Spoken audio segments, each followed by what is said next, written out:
اعوذ باللہ من الشیطان اللعین الرجیم بسم اللہ الرحمن الرحیم الحمد للہ رب العالمین والصلاة والسلام علی اشرف الانبیاء والمرسلین سیدنا و نبینا مولانا بالقاسم محمد اللہم صلی علی محمد وآلہ الطیبین الطاہرین المعصومین المظلومین ومن یومنا هذا إلى يوم الدین اما بعد وقد قال اللہ سبحانہ وتعالی وقوله الحق بسم اللہ الرحمن الرحیم انما يريد الله ليذهب عنكم الرجس اہل البیت ويطہركم تطہیرا اللہم صلی علی محمد وعلی عزاداران سید الشہداء، آیت تطہیر کے ذیل میں جو گفتگو شروع ہوئی تھی، آج اس سلسلے کی آخری مجلس ہے اور کل انشاءاللہ دوسرے ذاکر آئیں گے اور وہ اپنے مخصوص انداز سے مومنین کو سرفراز فرمائیں گے۔ ارشاد رب العزت ہو رہا ہے، اللہ کا یہ ارادہ ہے اہل بیت رسول کہ ہم تم سے ہر طرح کے رزق کو دور رکھیں اور ایسا پاک و پاکیزہ رکھیں جیسا پاک و پاکیزہ رکھنے کا حق ہے۔ عزیزوں، کل میں نے آپ کی خدمت میں آیت تطہیر کی شان نزول کے سلسلے میں گفتگو کی تھی۔ یہ آیت کب نازل ہوئی، کون مراد ہیں، کیسے پتہ چلے؟ حدیث قصہ کے ذریعے سے۔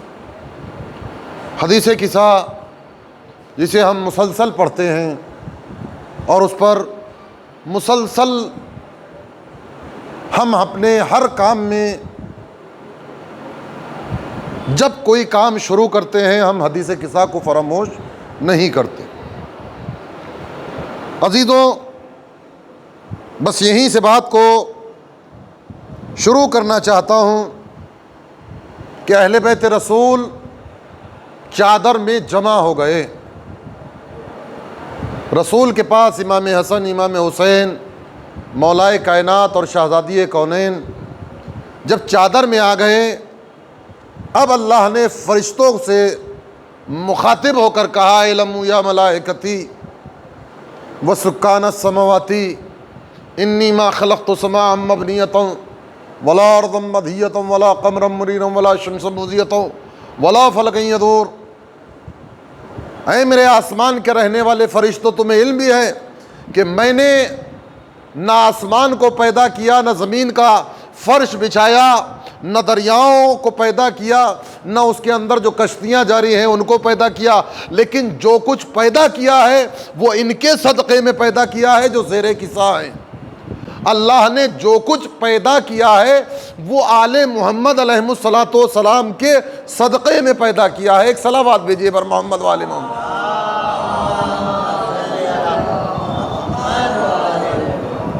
باہر والے مومنین سے گزارش ہے، مجلس اندر ہو رہی ہے، اگر کہیے تو باہر آ جاؤ۔ صلوات بھیجیے بر محمد والے محمد، پھر وہاں پڑھ لیں گے، کوئی بات نہیں۔ تو اندازہ لگایا میرے دوستوں اور عزیزوں، ہم آل محمد علیہ الصلوۃ والسلام کے صدقے میں اس کائنات میں جی رہے، اس لیے کہ اللہ نے جو کچھ پیدا کیا ہے، جو کچھ خلق کیا ہے، وہ صرف اور صرف آل محمد علیہ الصلوۃ والسلام کے صدقے میں پیدا کیا ہے۔ میں تو چاہ رہا تھا کچھ اور پڑھنے کا، لیکن ایسا لگ رہا ہے کہ آج کی گفتگو جو ہے وہ بچوں ہی کے اوپر ہو کر رہے گی، اور انشاءاللہ یہ جب بچے بڑے ہوں گے، سمجھے، تو ان سے میں یہ امید نہیں رکھتا کہ آئیں تو مجلس میں اور سارا وقت بہت بار برباد کر کے چلے جائیں. ایک صلوات دیجیے پر محمد والے محمد.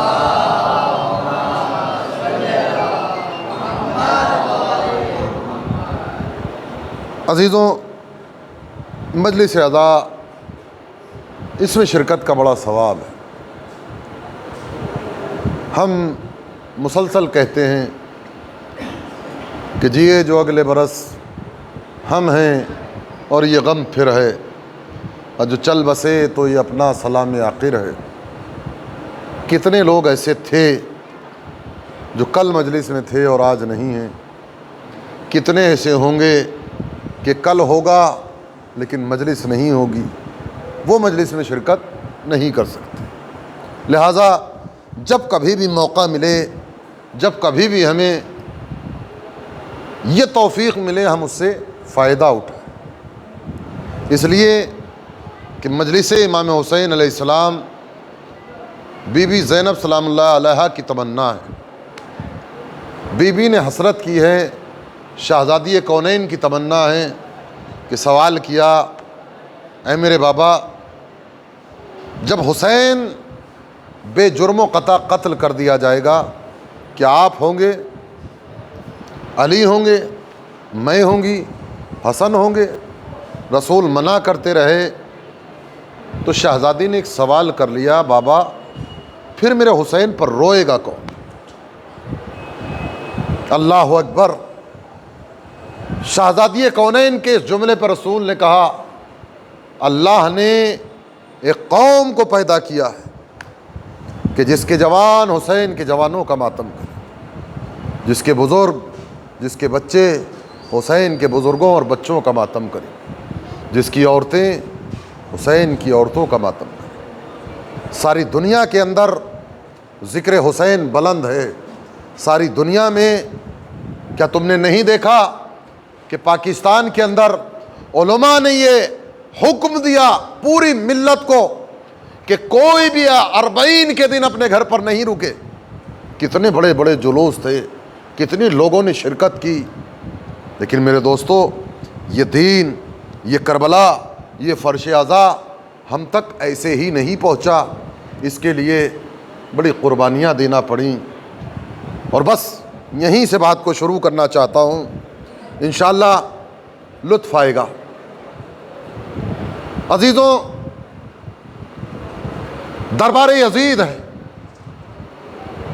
اور بس مجھے وہیں سے مصائب کی منزل پر سنا ہوگا آپ نے، لیکن میں چاہتا ہوں کہ شہزادی جناب زینب سلام اللہ علیہا کا خطبہ آپ کی خدمت میں عرض کروں. لیکن بی بی کے فضائل پڑھنے کے لیے میری زبان اتنی نہ بلند ہے کہ میں بی بی کے فضائل پڑھ سکوں. بی بی کے فضائل تو قرآن پڑھ رہا ہے، بی بی کے فضائل تو آل محمد پڑھ رہے ہیں، بی بی کے فضائل کا کیا کہنا. کسی عالم دین سے کسی نے درخواست کی کہ آپ شہزادی کے اوپر کوئی کتاب لکھیے. انہوں نے کہا کہ زینب کی فضیلت بیان کرنے کے لیے کم سے کم سید سجاد کی زبان کی ضرورت ہے. اندازہ لگایا آپ نے کہ بی بی کا کیا مرتبہ ہے. کربلا میں دفن ہو جاتی، یہ کربلا جو ہم تک پہنچی ہے، اس میں سب سے بڑا احسان جناب زینب سلام اللہ علیہا کا ہے. ایک صلوات بھیجیے پر محمد والے محمد.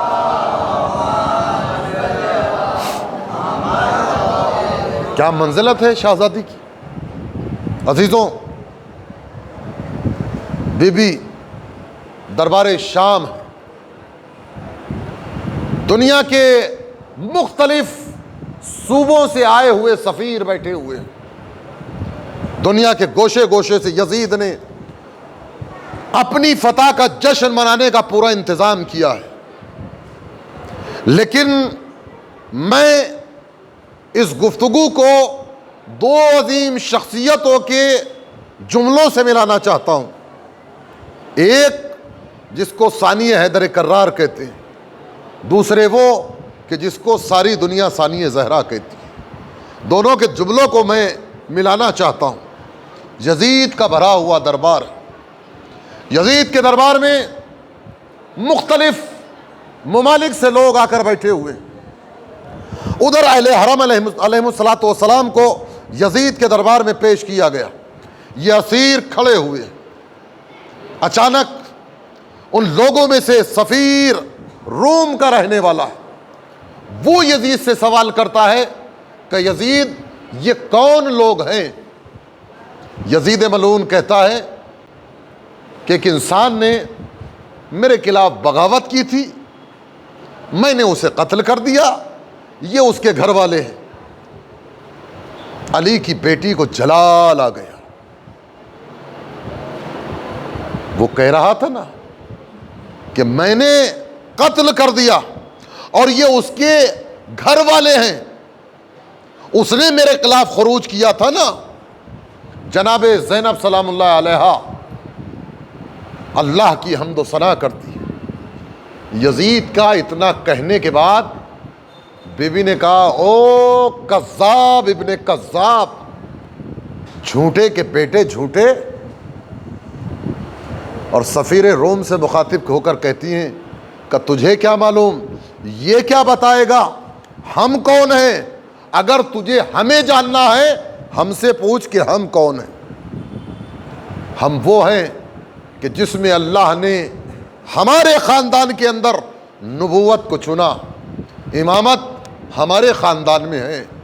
یہ بی بی سلام اللہ علیہ کے جملے نہیں، یزیدیت پر ایک ایسی کاری ضرب تھی کہ یزید تخت اس کا ہے، حکومت اس کی ہے، لوگ اس کے ہیں، لیکن اس کے ماحول میں، اس کی حکومت کے دائرے میں علی کی بیٹی نے یزید کو ایسا آئینہ دکھایا کہ یزید منہ دکھانے کے لائق نہیں رہا. ایک صلوات بھیجیے بر محمد والے محمد.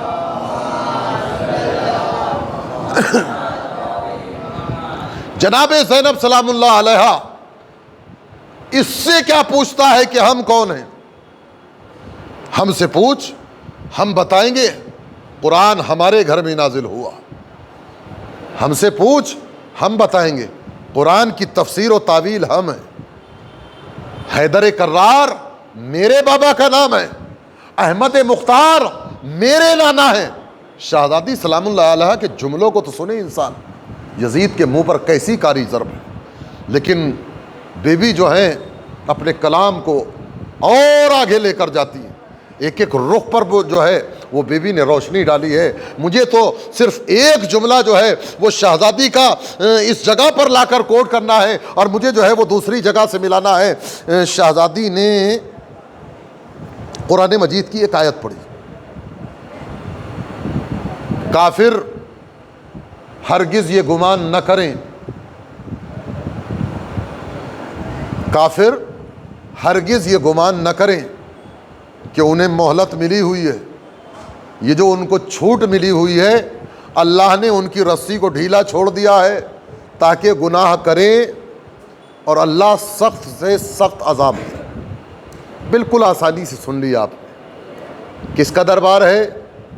یزید ملعون کا. آدمی کس کے ہیں؟ اچھا یہ جو بیٹھے ہوئے ہیں یہ کون ہیں؟ مسلمان ہیں نا. کتنے حاجی ہوں گے، کتنے نمازی ہوں گے، کتنے قاری قرآن ہوں گے ہیں یہ یزید کے دربار میں. لیکن بی بی نے کیا کہا؟ کافر ہرگز ہرگز یہ گمان نہ کریں، کافر ہرگز ہرگز یہ گمان نہ کریں. بی بی یہ مسلمان بیٹھے ہوئے ہیں، آپ کافر کہہ رہی ہیں. اگر بات ذہن میں نہیں آئی چلیے مکے کے اندر امام حسین علیہ السلام کا قیام مکے کے اندر ہے. علی کا شیر دل بیٹا ثانی حیدر کرار خانہ کعبہ کی چھت پر جاتا ہے اور جانے کے بعد عباس نے جو خطبہ پڑھا ہے اس کے جملے کو کوٹ کرنا چاہتا ہوں. سارے حاجی جو ہے وہ طواف میں ایک مرتبہ جو ہے وہ مصروف ہیں. عباس خانہ کعبہ کی چھت پر پہنچے اور پہنچنے کے بعد ایک مرتبہ سارے مجمع کو مخاطب کر کے کہا الحمدللہ الذی شرف ھذا البیت بقدوم ابی. پوری توجہ چاہتا ہوں میرے دوستوں اور عزیزوں. جناب عباس علیہ السلام خانہ کعبہ کی چھت پر ہیں. تعریف اس اللہ کی کہ جس نے اس خانہ کعبہ کو شرف بخشا ہے، محترم کیا ہے، بلند کیا ہے. ان کے بابا کے قدموں کی وجہ سے۔ اشارہ مولا امام حسین علیہ السلام کی طرف کر رہے ہیں کہ تمام تعریفیں اس اللہ کے لیے ہے کہ جس نے کعبے کو شرف بخشا ہے ان کے بابا کی وجہ سے۔ میں کہوں گا مولا آپ کے بھی تو بابا ہیں، کا امام کی موجودگی میں اپنے کو ظاہر نہیں کرتے۔ صلوات بر محمد وآل محمد۔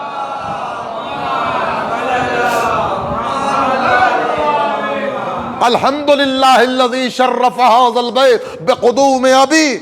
تمام تعریفیں اس اللہ کی ہیں کہ جس نے اس خانہ کعبہ کو شرف بخشا ہے ان کے بابا کے قدموں کی وجہ سے۔ ان کے بابا سے پہلے یہ پتھروں کا مجموعہ تھا، پتھروں کا بنایا ہوا ایک مکان تھا۔ قبلہ تو ان کے بابا کی آمد سے ہوا۔ یہ قبلہ جو ہوا ہے علی کی ولادت کے بعد ہوا ہے۔ میرے مولا کے جملوں کو تو سنیے، ساری باتوں کو چھوڑتے ہوئے چند جملوں پر روشنی ڈالنا چاہتا ہوں۔ جناب عباس علیہ السلام کہتے ہیں کہ اگر شریعت کی حدود نہ ہوتی تو تم دیکھتے، تم اس کو خانہ کعبہ کا طواف کرنے سے روک رہے ہو۔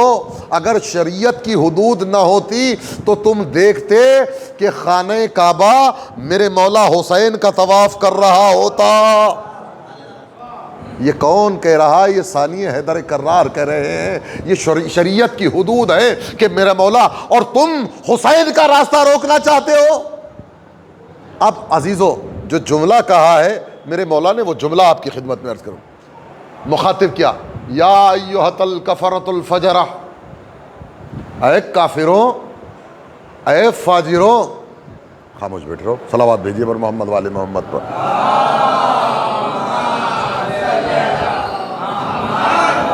یا ایھا الکفرۃ الفجرہ، اے کافروں، اے فاجروں۔ یہ کون کہہ رہا ہے؟ یہ ثانی حیدر کرار کہہ رہے ہیں۔ وہاں بی بی نے کہا کافر ہرگز ہرگز یہ گمان نہ کرے۔ آپ نے اندازہ ہی نہیں لگایا، کافر ہرگز ہرگز یہ گمان نہ کرے۔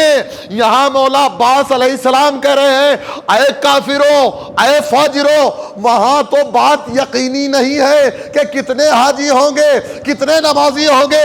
یہاں تو جتنے بھی ہیں حج کرنے والے ہیں، نماز پڑھنے والے ہیں۔ لیکن عزیزان گرامی، میرا مولا عباس کہہ رہا ہے اے کافروں، اے فاجروں۔ ایک بات کا تو پتہ چل گیا کہ ادھر زینب سلام اللہ علیہا نے اور ادھر مولا عباس علیہ السلام نے یہ واضح کر دیا کہ نمازیں پڑھتے رہو، روزے رکھتے رہو، حج کرتے رہو، زکوٰۃ دیتے رہو، لیکن تم کافر ہو اس لیے کہ جس کی دشمنی حسین سے ہو وہ مسلمان نہیں ہو سکتا۔ صلوات بر محمد وآل محمد۔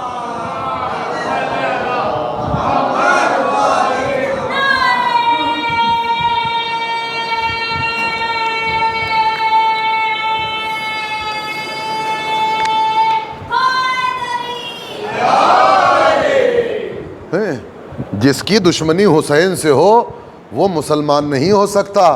عظمت مولا عباس کو دیکھیے، اے کافروں، اے فاجروں۔ سمجھے؟ یہ عباس کافر بتا رہے ہیں، فاجر بتا رہے ہیں۔ اندازہ لگایا آپ نے؟ یہاں عباس نے کافر بتایا، وہاں زینب نے کافر بتایا۔ کافر دیکھیے کوئی نہیں ہے، کافر وہی ہے جو انکار حسین کر دے، دشمنی حسین کر لے۔ عزیزان گرامی، مولا عباس علیہ السلام کا خطبہ یہاں رکا نہیں۔ مولا عباس کہتے ہیں کہ تم کس سے کس کا مقابلہ کر رہے ہو؟ ایک طرف تو کوثر کا پلانے والا ہے، ایک طرف شراب پینے والا ہے۔ تم کس کا مقابلہ کس سے کر رہے ہو کہ ایک کا گھر وہ ہے کہ جس میں قرآن کی آیتوں کا نزول ہوتا ہے، جو طہارتوں کا پیکر ہے، اور ایک وہ ہے کہ جس کے گھر میں نجاستیں ہی نجاستیں ہیں۔ صلوات بر محمد وآل محمد۔ ایک وہ ہے کہ جس کے گھر میں نجاستیں ہی نجاستیں ہیں، اور تم یہ سوچ رہے ہو کہ میرے مولا کو قتل کر دو گے۔ تم میرے مولا کو، تمہارے سامنے بالکل ویسے ہی حالات ہیں کہ جیسے مکے کے اندر کفار قریش کو ایک واقعہ درپیش آیا تھا، وہ چاہتے تھے کہ محمد کو ان کے بستر پر قتل کر دیں، لیکن وہ محمد کو قتل نہ کر سکے، اس لیے کہ ان کے قتل کے درمیان میرا بابا آ گیا۔ تم حسین تک نہیں پہنچو گے جب تک کہ عباس زندہ ہے۔ صلوات بر محمد وآل محمد۔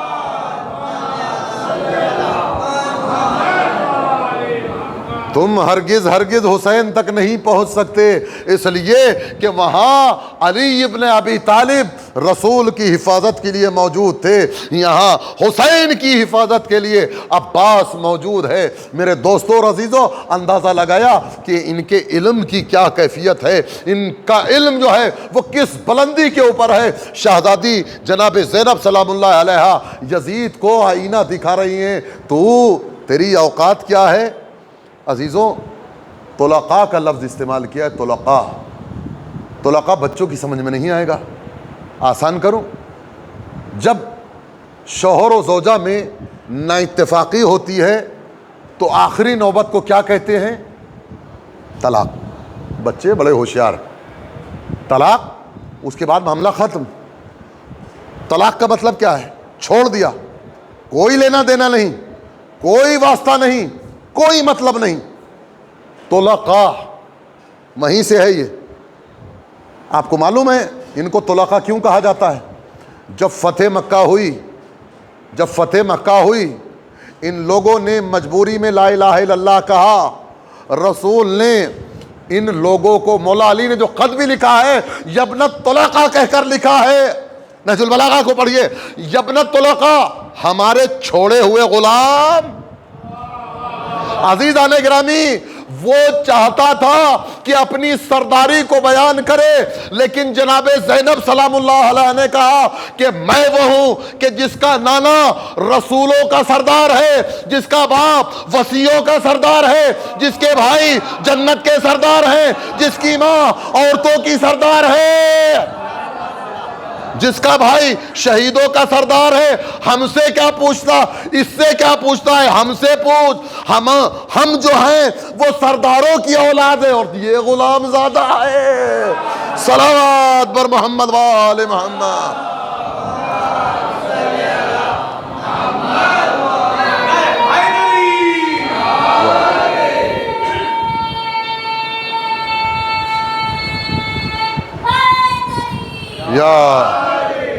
یہ کیا بتائے گا یہ کون ہے؟ میں بتاتی ہوں ہم کون ہیں، اور میں یہ بھی بتاؤں گی کہ میں کون ہوں، اور میں یہ بھی بتاؤں گی کہ یہ کون ہے۔ عزیزو، شہزادی نے جو تعارف کرایا ہے، عزیزو بس پوری توجہ چاہتا ہوں۔ جب شہزادی نے کہا کہ میں وہ ہوں کہ جس کا نانا رسولوں کا سردار ہے، تاریخ بتاتی ہے کہ جس سید سجاد کے گلے میں آہانی توق پڑا ہوا تھا، سجاد اپنی گردن جھکائے ہوئے کھڑے تھے، جیسے ہی بی بی نے کہا کہ تو غلام زادہ ہے، ہم سرداروں کی اولاد ہے، میں نے دیکھا کہ دربار میں یزید کا سر جھکنا شروع ہوا، سجاد کا سر اٹھنا شروع ہوا۔ صلوات بر محمد وآل محمد۔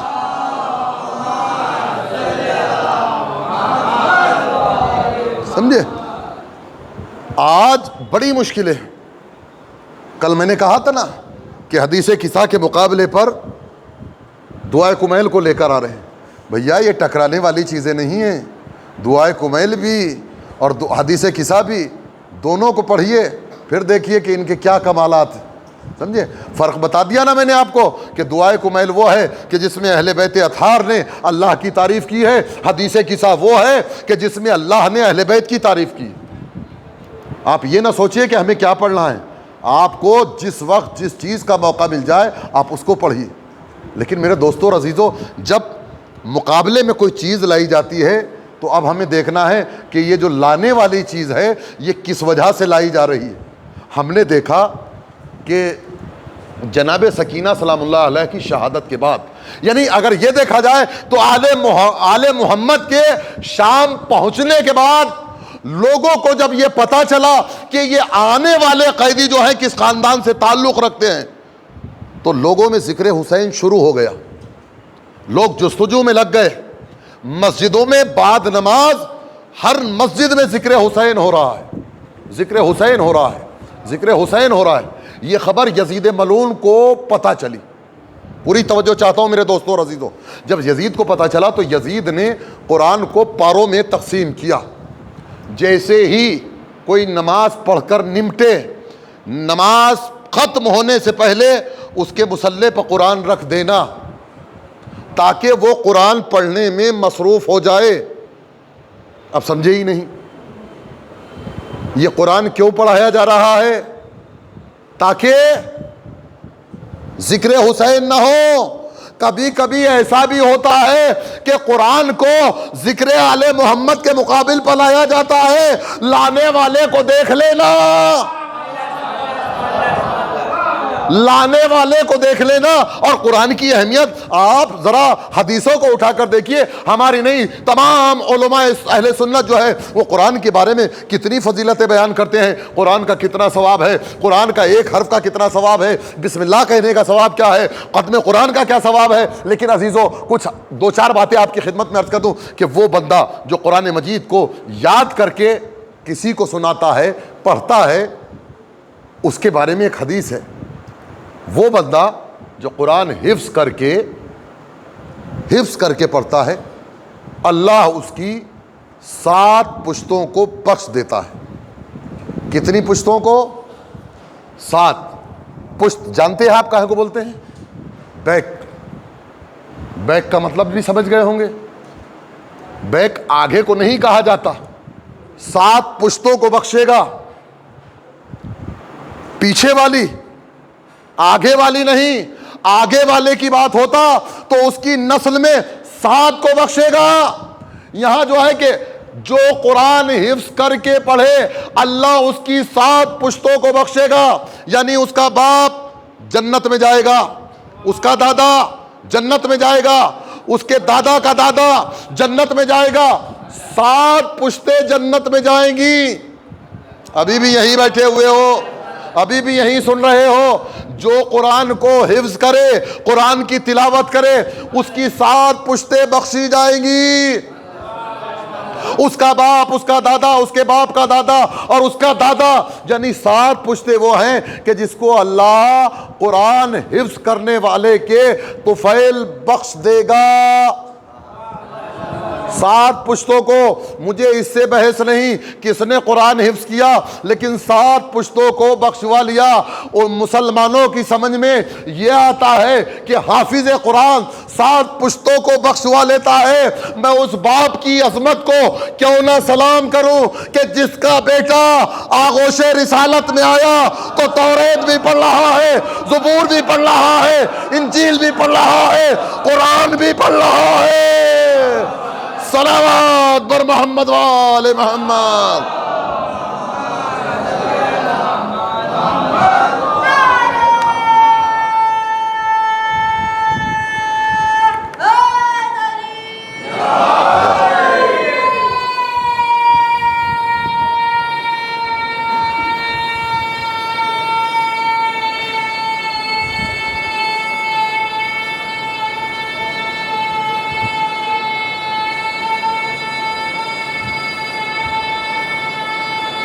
سبحان اللہ، سبحان اللہ، جیو جیو یا میرے دوستوں اور عزیزوں، جناب ابو طالب علیہ السلام کی شان میں میرے خیال سے میرے جیسے حقیر کے لیے اس سے بڑا جملہ نہیں ہو سکتا۔ آپ نے اندازہ لگایا میں اس باپ کی عظمت کو کیوں نہ سلام کروں کہ جس کا بیٹا، اچھا دیکھیے، توریت کا پڑھنا آسان ہے، زبور کا پڑھنا آسان ہے، انجیل کا پڑھنا آسان ہے، قرآن تو ابھی نازل ہی نہیں ہوا، قرآن تو نازل ہوا ہی نہیں ہے۔ ابھی تو سرکار نے اعلان رسالت کیا ہے، ابھی تو 10-11 سال کے بعد دعوت ذوالعشیرہ کی منزل آئے گی، وہاں رسول اعلان کریں گے، لیکن اس سے ایک دن پہلے آیت آئے گی وَأَنذِرْ عَشِيرَتَكَ الْأَقْرَبِينَ، سب سے پہلے اپنے خاندان والوں کو ڈراؤ۔ جب لوگ اکٹھا ہوں گے، اللہ کا حکم آئے گا تو آیت آئے گی۔ ایسا نہیں ہے کہ قرآن ایک ساتھ رسول اللہ کو لا کر دے دیا ہوگا کہ لیجیے پڑھ لیجیے، نہیں، قرآن تو دھیرے دھیرے نازل ہوگا۔ کوئی واقعہ ہوگا، اس کے بعد کوئی آیت نازل ہوگی، کوئی بندہ ہوگا جو میدان میں قدم جما کر لڑے گا، جب لڑے گا تو آیت آئے گی۔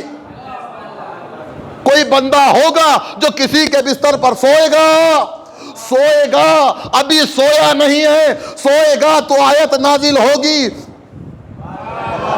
ابھی سویا نہیں ہے، جب سوئے گا فیوچر میں تب آیت نازل ہوگی۔ کوئی بوڑھا غار میں روئے گا، ابھی رویا نہیں ہے، روئے گا، ولا تحزن کی آیت آئے گی۔ یہ قرآن دھیرے دھیرے ہی تو نازل ہوگا نا، کہ کوئی میدان میں قدم جما کر لڑ رہا ہے، لڑے گا تو آیت نازل ہوگی۔ کوئی میدان سے فرار ہو جائے گا، میدان سے فرار ہوگا تو آیت آئے گی نا۔ میرے دوستوں اور عزیزوں، پوری توجہ چاہتا ہوں، تو اب قرآن جو ہے وہ دھیرے دھیرے نازل ہوگا۔ علی نے پڑھا کیسے؟ ابھی تو نازل ہی نہیں ہوا،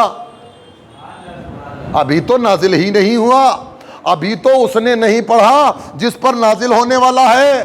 تو مجھے ایک جملہ کہنے دیجئے گا کہ وہ قرآن جو ابھی نازل نہیں ہوا اور علی نے پڑھ دیا، یہ قرآن ہے کہاں؟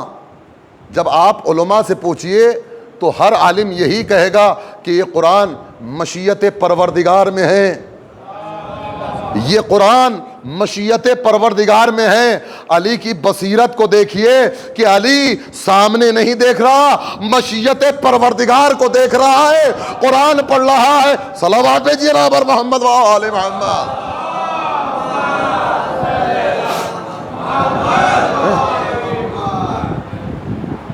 ابھی قرآن نازل نہیں ہوا۔ میرے دوستوں اور عزیزوں، بنت رسول یزید کے دربار میں، سمجھے، چوتھے امام خطبہ پڑھ چکے ہیں، اور ایک جھلک دکھاؤں اس نے انتظام کیا کیا ہے۔ یہ جو اپنے آپ کو فاتح کربلا بتا رہے تھے نا، چاہے وہ شمر ہو، چاہے عمر سعد ملعون ہو، یہ سارے کے سارے شام میں پہنچے ہوئے، اور یہ جو پورا دربار ہے وہ سفیروں سے بھرا ہوا ہے، اور ادھر قیدی کھڑے ہوئے ہیں۔ ایک مرتبہ یزید نے حکم دیا کہ کربلا کے فاتحین کو بلایا جائے، تو کربلا کا جو سرغنہ تھا عمر ابن سعد، اس کو ایک بلندی پر کھڑا کیا گیا۔ پوری توجہ چاہتا ہوں، دھیان سے سنیے گا، بچوں کے لیے خاص کر۔ عمر سعد کو ایک بلندی پر کھڑا کیا، بتا تو نے کربلا میں کیا کیا۔ عزیزو، کربلا میں لشکر کی کتنی روایتیں ہیں؟ میں نے 30,000 سے کم کی روایت نہیں پڑھی، لاکھوں میں تو 1 لاکھ 2 لاکھ 3 لاکھ 4 لاکھ 5 لاکھ یا اس سے بھی زیادہ روایتوں میں ملتا ہے، لیکن کم سے کم 30,000 کی روایت ہے۔ امام حسین علیہ السلام کے ساتھ کتنے ہیں؟ کل 72، اس میں بھی ایک شب عاشور آیا، ایک نہیں 4 آئے ہیں، اندازہ لگا لیا آپ نے۔ عزیزوں، یہ عمر سعد ملعون اس بلندی پر کھڑا ہوا، اور وہ جتنے سفیر بیٹھے ہوئے تھے ان کو مخاطب کر کے کہتا، یزید سے کہتا ہے کہ کربلا میں جنگی کہاں ہوئی؟ کربلا میں جنگی کہاں ہوئی؟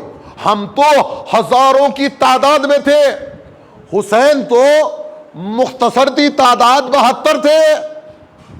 جب ہم کربلا پہنچے تو حسین اپنی جان بچانے کے لیے، عمر سعد کہہ رہا ہے، اپنی جان بچانے کے لیے، معذاللہ میں جملہ کہنا نہیں چاہتا لیکن جملہ نقل کر دوں، کہ کسی بل کی تلاش میں تھے۔ حسین اپنی جان بچانے کے لیے جھاڑیوں کو تلاش کر رہے تھے، بلوں کو تلاش کر رہے تھے۔ ہم نے جو ہے وہ چن چن کے ایک لمحے کے اندر حسین کے سارے مار دیے۔ آپ نے سن لیا، علی کی بیٹی دربار یزید میں بادل بن کے گرجی، بجلی بن کے چمکی، موت بن کر یزیدیوں کو سلا دیا،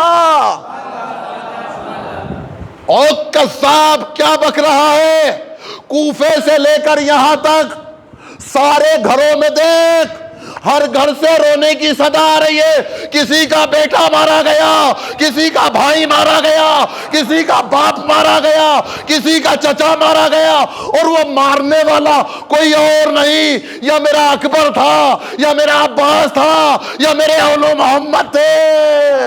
صلوات بر محمد وآل محمد۔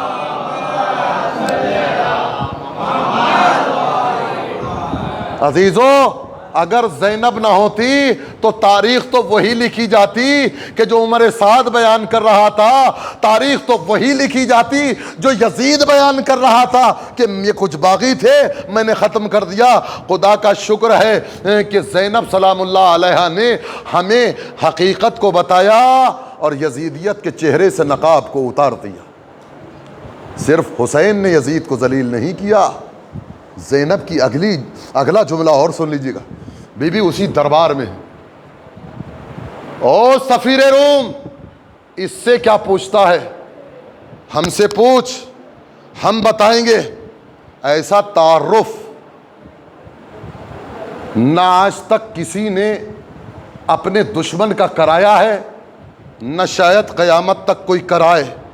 جو بی بی نے یزید کے دربار میں، پھر ایک جملہ کہوں، دربار اس کا ہے، سپاہی اس کے ہیں، تخت اس کا ہے، تخت اس کا ہے، لیکن جناب زینب سلام اللہ علیہا نے دیکھیے، یہ جملہ سید سجاد بھی کہہ سکتے تھے، لیکن ایک عورت ایسا جواب مرد کو دے، جناب زینب سلام اللہ علیہ کہتی ہے کہ اس سے کیا پوچھتا ہے، ہم سے پوچھ، ہم وہ ہیں کہ جن کی مائیں، پوری توجہ چاہتا ہوں، جن کی ماں کے جسم پر پڑا ہوا لباس بھی ان کے بدن کو نہیں جانتا۔ آپ سمجھے ہی نہیں، ہم ایسی ماں کی اولاد ہیں کہ جن کے جسم کا لباس بھی ان کے جسم کو نہیں جانتا۔ یہ جو شریف بیٹھے ہوئے ہیں، ان کی ماں کو پتہ نہیں کہ ان کا باپ کون ہے۔ صلوات بر محمد وآل محمد۔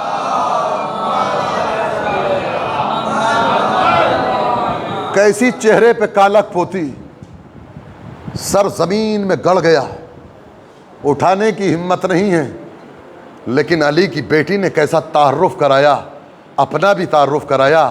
قرآن ہمارے گھر میں نازل ہوا، ہاں سمجھے، سارے سردار ہمارے گھروں میں ہیں عزیزان گرامی، لیکن میں جو سلسلہ لے کر چلا تھا آئے تطہیر کے ساتھ، زیارت امام حسین علیہ السلام کے سلسلے سے کچھ نہ کچھ عرض کر رہا تھا، اس لیے کہ فرمائش کی تھی، لیکن یہ بھی افسوس ہے جس نے فرمائش کی تھی وہ ایک مجلس میں بھی نہیں آیا۔ ایک صلوات بھیجیے بر محمد والے محمد۔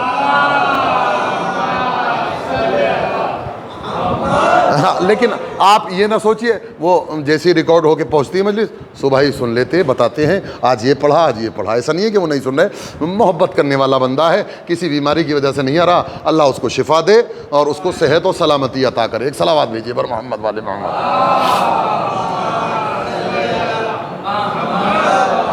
دل چاہتا ہے کہ ایک روایت امام حسین علیہ السلام کی زیارت کے سلسلے میں اور بیان کر، سمجھے، من زار قبر الحسین وجبت اللہ الجنہ، سمجھے، جس نے حسین علیہ السلام کی زیارت کی اللہ نے اس پر جنت کو واجب قرار دیا، عارفاً بحق ہی، آل محمد کے حق کو پہچانتے ہوئے۔ یہ زیارت جو ہے ایک امر توفیقی، ہر ایک کو نہیں ملتا۔ من اراد اللہ بہ خیرا قذف فی قلبہ محبت الحسین، اللہ جس کے لیے خیر کا ارادہ کرتا ہے اس کے دل میں محبت حسین کو جگہ دیتا ہے اور زیارت حسین کا اشتیاق پیدا کر دیتا ہے۔ زیارت، آپ یہ نہ سوچئے کہ زیارت امیر لوگ کرتے ہیں، کیسے کیسے غریبوں کو آپ نے اپنی آنکھوں سے جاتے ہوئے دیکھا ہوگا، سمجھے، اور بالخصوص توجہ دلانا ہے وہ سفر جو نجف سے کربلا تک شروع ہوتا ہے۔ اس میں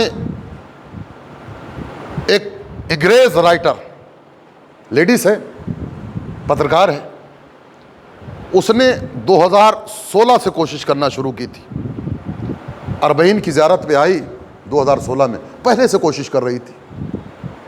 17 اور 18 میں اس پوری اسپیچ ہے اس کی, آپ دیکھیے یوٹیوب پہ موجود ہے. اس نے بتایا, لوگوں سے معلوم کیا کیوں جاتے ہیں. عزیزوں, یہ ایک ایسا محبت کا کنیکشن ہے جو ہر ایک کو نصیب نہیں ہوتا. یہ زیارت پر آپ یہ سوچ رہے ہیں کہ آپ پیر والے ہیں تو جائیں گے. خدا کی قسم, اسی سال کے سفر میں ایسے لوگوں کو دیکھا کہ جن کے پیر نہیں تھے لیکن زیارت پر جا رہے ہیں. ایک نہیں, گروپ کی شکل میں جا رہے ہیں. لیکن اللہ رحمت نازل کرے ان عراقیوں پر کہ جو زائرین حسین کے لیے اپنی جان قربان کرنے کے لیے آمادہ رہتے ہیں. اندازہ تو لگائیے کہ وہ مولا کے زائرین کی کیسی خدمت کرتے ہیں. سمجھے, آدمی خدمت کسی کی کیا کرے گا. دیکھیے ایک واقعہ بیان کرتا ہوں, اس سے آپ کو اندازہ لگے گا کہ زائر کی اہمیت ہم اندازہ نہیں لگاتے. عراقیوں کے علاوہ شاید ہی کوئی ہے کہ جو زائرین کی اہمیت کا اندازہ جانتا ہو. 2 لوگ چلے ہیں اپنے وطن سے, غالباً بصرہ کا واقعہ, بصرہ سے چلے ہیں, راستے میں ایک گاؤں آیا, 2 زائر ہیں. آپ نے دیکھا ہوگا کہ کبھی کبھی 2 گھروں کے دروازے برابر میں ہوتے ہیں. سمجھے, زائر چلا ہے, 2 گھروں کا دروازہ برابر میں ہے. دروازہ جو نوک کیا, اس گھر میں سے بھی آدمی نکل آیا, اس گھر میں سے بھی آدمی نکل آیا. دیکھا زائر حسین ہے. سمجھے, وہ چاہتا ہے کہ زائر کو وہ لے جائے, وہ چاہتا ہے کہ زائر کو وہ لے جائے. لیکن دروازہ تو ایک ہی نوک کیا تھا. جس کے دروازے کو نوک کیا گیا تھا وہ کہتا ہے بھائی یہ تو میرے گھر آیا ہے, میرے دروازے پہ دخل باب کیا ہے, میں زائر نہیں دوں گا تجھے. دونوں میں کافی حجت ہوئی. سمجھے, بہت دیر تک بحث ہوتی رہی. نہیں میں لے کر جاؤں گا, میں لے کر جاؤں گا. کیا آپ نے نہیں دیکھا, ایک جملہ کہوں, ساری دنیا کھانے کے لیے پیروں میں لوٹتی ہوئی نظر آتی ہے. دنیا بتا رہا ہوں, دنیا کا اصول اور دستور یہ ہے کہ اگر کھانا نہ ملے تو کھانے کے لیے دوسروں کے پیروں میں لوٹتی ہوئی نظر آتی ہے. یہ زائر حسین ہے کہ جس کو کھلانے کے لیے کھلانے والے پیروں میں لوٹتے ہوئے نظر آتے ہیں. کھلا ہے, آپ زائر کی اہمیت کوئی اندازہ لگا سکتا ہے. وہ علماء سمجھے کہ جن کے پیروں کے نیچے فرشتے اپنے قدم بچھا دیتے ہیں. طالب علموں کی بات کر رہا ہوں. وہ طالب علم جو علم دین حاصل کرنے کے لیے اپنے گھر سے نکلتا ہے, فرشتے اس کے پیروں کے نیچے اپنے پر بچھا دیتے ہیں. نجف کے روڈ پر دیکھ لیجئے کتنا امامہ لگانے والے, کوئی جوتوں پر پالش کر رہا ہے, کوئی روٹی بنا رہا ہے, کوئی زائرین کو جو ہے وہ کوئی چیز سرو کر رہا ہے. عزیزو اندازہ لگائیے کہ زائر کا مقام کیا ہے, زائر کی منزلت کیا ہے. سمجھے, جب زائر کی منزلت سمجھ میں آ جائے, اب سوچئے کہ اس حسین کا کیا مقام ہوگا جس کی زیارت کے لیے یہ آدمیوں کا سیلاب کربلا کی طرف امڈا چلا جاتا. وہ کہتا ہے زائر کو میں لے کر جاؤں گا, میں لے کر جاؤں گا. ایک نے دوسرے کو اپنے پاس بلایا اور اس کے کچھ کان میں کہا. یہ اپنا یعنی جس کے دروازے کو نوک کیا تھا اس کے کان میں دوسرے پڑوسی نے کچھ کہا. یہ زائر چھوڑ کے چلا گیا. یہ زائر کو لے کے اپنے گھر میں آ گیا, جلدی سے فرش بچھا دیا, دسترخوان لگا دیا, سب سے پہلے پانی لا کر رکھا, اس کے بعد کھانے کی چیزیں لا کر رکھ رہا ہے. یہ جو ہے وہ خاموشی سے بیٹھا ہوا ہے. کہہ رہا بسم اللہ کھائیے. کب میں ایک نوالا بھی نہیں کھاؤں گا, ایک گھونٹ پانی بھی نہیں پیوں گا. کیا مطلب, کہ تم میرے لیے اتنا لڑ رہے تھے, آخر یہ بتاؤ کہ اس نے تمہارے کان میں کیا کہا کہ وہ خاموشی سے چلا گیا اور میں تمہارے پاس آ گیا. سن سکتے ہیں کیا کہا اس نے؟ یہ ہر ایک کے بس کی بات نہیں. کہ جب تک بتاؤ گے نہیں, جب تک میں ایک نوالا نہیں کھاؤں گا.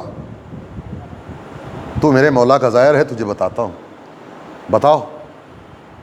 کہ چونکہ اس کے بیٹے نے میرے بیٹے کو قتل کیا تھا, میں نے کہا کہ اگر تو یہ زائر مجھے دے دے گا تو میں اپنے بیٹے کا قتل معاف کر دوں گا.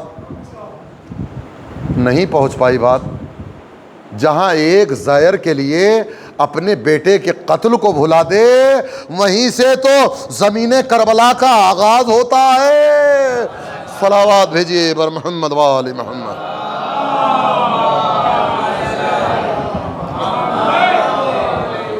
عزیزوں، فضائل میں نے جناب زینب اور سید سجاد اور مولا عباس علیہ السلام کے فضائل آپ کی خدمت میں عرض کیے۔ مصائب کے دو جملے بھی میرا دل چاہتا ہے کہ بی بی ہی کے حوالے سے عرض کر دوں۔ کربلا میں اون و محمد کا لاشا آیا، زینب نے گریہ نہیں کیا۔ کبھی اکبر کے لاشے پر گریہ کر رہی ہیں بی بی، کبھی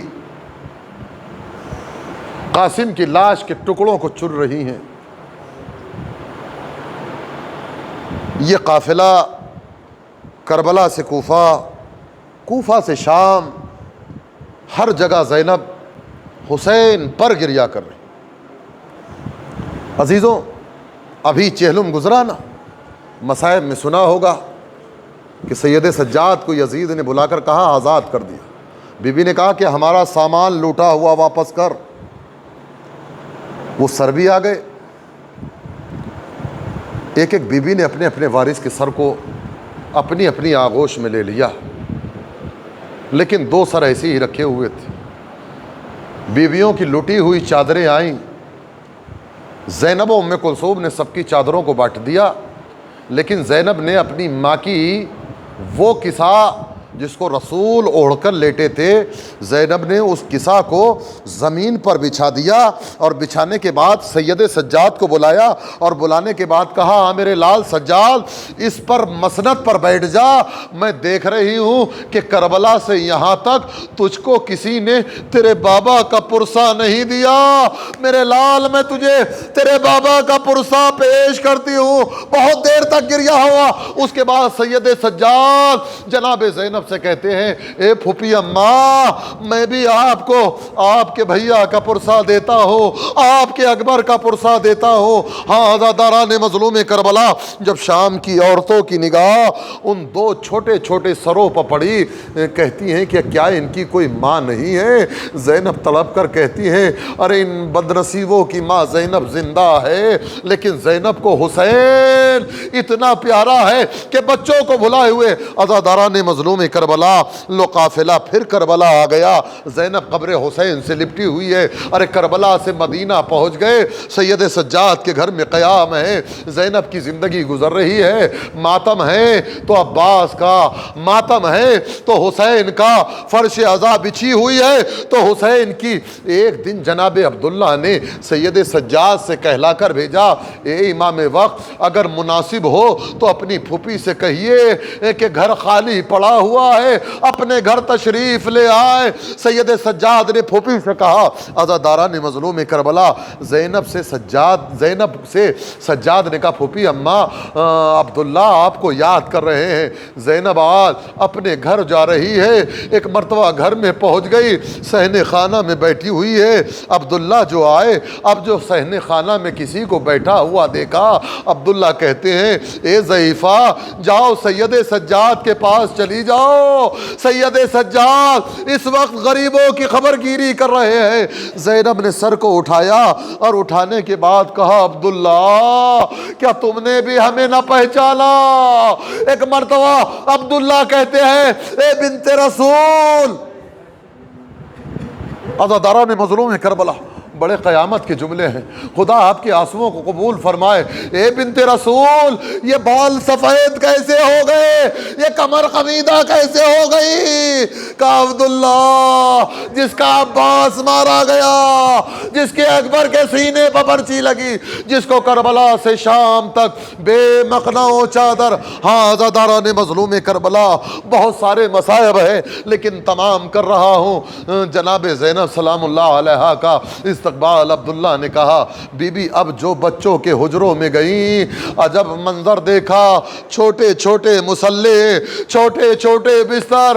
وہ زینب جو کربلا سے لے کر مدینہ تک اپنے اولو محمد کا گریہ نہ کیا، ایک مرتبہ ماں کو بچے یاد آئے، اے میرے اولو محمد ماں کو معاف کرنا، تمہاری ماں تم پہ گریہ نہ کر سکی۔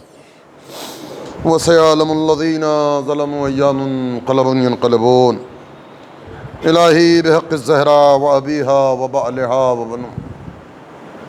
آپ تمام مومنین سے گزارش ہے کہ 5 مرتبہ ایک کریمہ پڑھ کر ایک بندہ مومن کووڈ کا شکار ہو گیا ہے، سول میں بھرتی ہے، اس کی صحت یابی کے لیے دعا کریں کہ پروردگار عالم سید سجاد اور جناب صغریٰ سلام اللہ علیہ کے صدقے میں اس کو جلد سے جلد صحت کاملہ اور عاجلہ عنایت فرمائے۔ بسم اللہ الرحمن الرحیم اما یجیب مضطر اذا دعا ویکشف السوء اما یجیب مضطر اذا دعا ویکشف السوء اما یجیب المضطر اذا دعا ویکشف السوء اما یجیب المضطر اذا دعا ویکشف السوء اما یجیب المضطر اذا دعا ویکشف السوء۔ اللہم صلی علی محمد و آل محمد۔ ماتم حسین۔